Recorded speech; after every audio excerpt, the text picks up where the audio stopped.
Welcome back. Spring is here, and that means it's a great time to get outdoors. Cliff Chapman with the Central Indiana Land Trust is here this morning to talk all about it. So tell us a little bit. Great time to get outdoors, but maybe some unique places that not everybody knows about.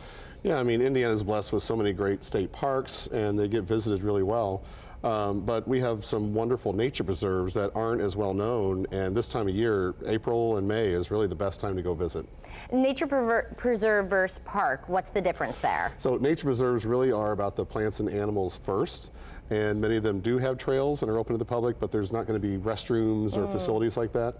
And then parks are kind of people first, and they're going to be kind of recreation centered, but still great things to see. We're seeing some pictures here of the nature preserves. What are some of the unique aspects that people can see there? So the thing about some of our nature preserves, and right here in Central Indiana, is about diversity. It's biodiversity of a property we have in Johnson County has 500 species of plants. That's more than a lot of our national parks. Wow. And it's only 300 acres versus maybe 300,000 acres.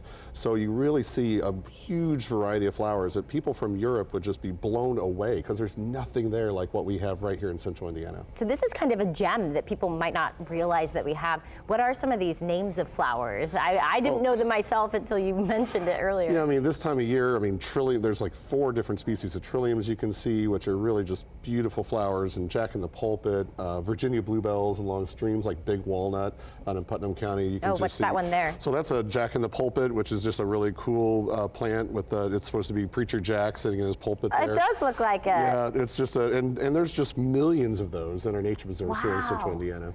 Yeah, I didn't even realize myself. We were talking about too, since the pandemic, more people getting outdoors. Have you seen more people really interested in going to these areas? Much, much more. And so places like our Burnett Woods in Avon, it is getting so much more traffic, and it is a site that this time of year, like mid to late April, it is just a carpet of wildflowers. And so just imagine walking through a woods, and as far as you can see is dotted with blues and whites and pinks, along with just green. You can't see the soil, you can't see the leaf litter, it's just covered with flowers.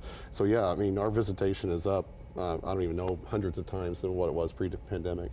Wow, that's great though. Why is it important to get out, embrace nature, be a part of it, and see these areas, especially living here in Indiana, to know that they're here? For me, it's about finding joy. I mean, I just find absolute joy going out in nature and feeling to be part of just all this life. And it's not just the flowers, but the butterflies, the bees, the birds. Indiana is also blessed with amazing diversity of native birds. And May is a good time to go out and see those as they're migrating through. Some are going to stay in Indiana, some are on their way up to Michigan and Canada. And so right now, they might be leaving Colombia, Panama, Argentina on their way up. And so we're just blessed with billions of birds that fly through the state in May. If people want to find out more information about some of these locations to go to, where can they go? So if they want to visit some of our land trust sites in Central Indiana, they can go to www.conservingindiana.org, or they could also Google like the Division of Nature Preserves at DNR, because the Division of Nature Preserves owns just some absolute gems that are open to the public. Great. Thank you so much. We really appreciate you being here my and pleasure. Opening our eyes to the flowers that are out there.